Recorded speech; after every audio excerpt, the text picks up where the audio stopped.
when you have discussions like these, it's very easy to get sidetracked and get into talking about the startup and what it is that we do. But rather, while I had the opportunity to speak to you here today, I wanted to maybe relay a few of the things that I wish were told to me when I was back at UCT. For us, it started off as a university project, and what we wanted to achieve was allow people to move from A to B as easily and quickly as possible. And for those of you who have traveled abroad, you know that public transport is a really easy thing to use. Naturally, as the name suggests, public transport, it should be easy and accessible. And why is it that this is not the case for many of the developing nations around the world? And that was the problem that we set out to solve. So as you can imagine, we could spiral into an hour-long discussion as to how we dissected that. But rather, I'd just like to talk to some of the things that got me on this path. When I was still in high school, someone said to me, the day your job becomes your hobby is the last day you work. Now, take that with a pinch of salt, because when you find the thing that really speaks to you, where your passion and your work aligns, it doesn't necessarily stop being work, but it becomes a lot more fulfilling. And Francois, who's left us now, he referred to the fact of finding your passion, find that thing that really speaks to you, that thing that turns you on.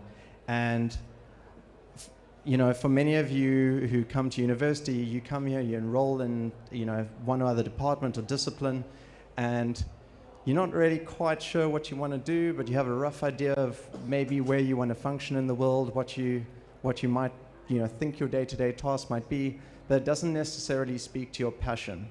And one thing I want to appeal to you on is, for a few of you, you may have already found the discipline that encompasses the things that you love. For most of you, that is not the case. Keep searching, don't stop. It's an evolving process where you continuously try and apply the things that you've learned to also tackle challenges and things which engage you, which really switch your mind into gear and allow you to also reap a lot of personal reward and benefit. And Francois also spoke about the emotional gain. There's that an emotional attachment to and reward out of the work that you also do. Another thing was being willing to, I put it as shake the jar, being willing to shake things up, change up.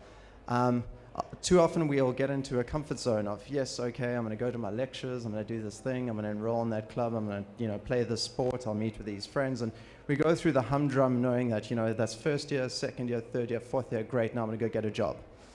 How about changing things up? Why not think about, as opposed to getting a job, I will get a job if I need to get a job, but maybe there's something I can do. Maybe I can collaborate with other people around me. Maybe we have a unique interest in something that is actually a bit of a bugbear in our day-to-day life or in our society, or something that we think doesn't really gel. Become an activist of that topic. Don't be afraid to engage it. Unpack it with friends. Become vocal about it. Be willing to shake things up, and that can happen in many different spheres. It also provide you with opportunities to also engage new disciplines and learn new things. And for some of you ask, how do you actually actively do that? Well, don't sit quietly and think that you can just do this amongst your friends. Get involved in communities. There's amazing dinners and things which I wish I knew about back when I was actually still studying, and there's geek dinners and all these various events where entrepreneurs and startup people and marketing people, they all come together and they speak about their ideas and things they wish to tackle. It takes many to get you there. At the beginning of the road, you think you have all the skills and all the knowledge and that you can really go and embark upon this mission and you can bring it to fruition with your little circle of people, the grouping that have come together to make it achievable. You are going to need a lot of help along the way. So don't be afraid to connect. Don't be afraid to ask others around you for advice and also to get that input. And the last thing was realize that time is a rare commodity. At this point in your lives, you're enjoying your youth, and societal construct has allowed us to enjoy this period of time where you finish school, you're busy learning new skills, you're getting ready to become of value in the job market. Use that time constructively now. University is very good at providing you with many various skills and exposing you to many various people. enjoy those networks, enjoy that occasion, enjoy that sense of freedom, and also try and use it to apply it in a way which is also beneficial to those around you. And yeah, I think from my side, just to wrap it up, we've been doing what we've been doing for the last 7 years. We started off as 2 UCT graduates. We competed with our honors thesis in a competition of somewhat 220,000 of us spanning 110 countries.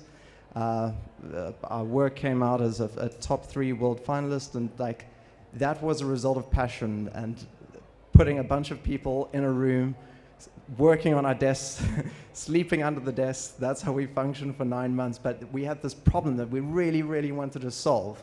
And that's what we set out to do. And you'll be surprised how that passion also leaks onto those around you. It also engages other people to enroll in your cause and help you. So I know that doesn't just speak to me, the other entrepreneurs that sit here today. The only reason that they are compelled to go to the lengths that they go to, because I can tell you it's not easy. You have to be tenacious, and you give up many weekends and all your evenings. And I don't say that's a bad thing, but you can imagine how passionate you have to be about something for it to drive you to want to do that. And until you find that secret thing, that thing that actually switches you on and engages you, I appeal to you to keep searching. That's it from me.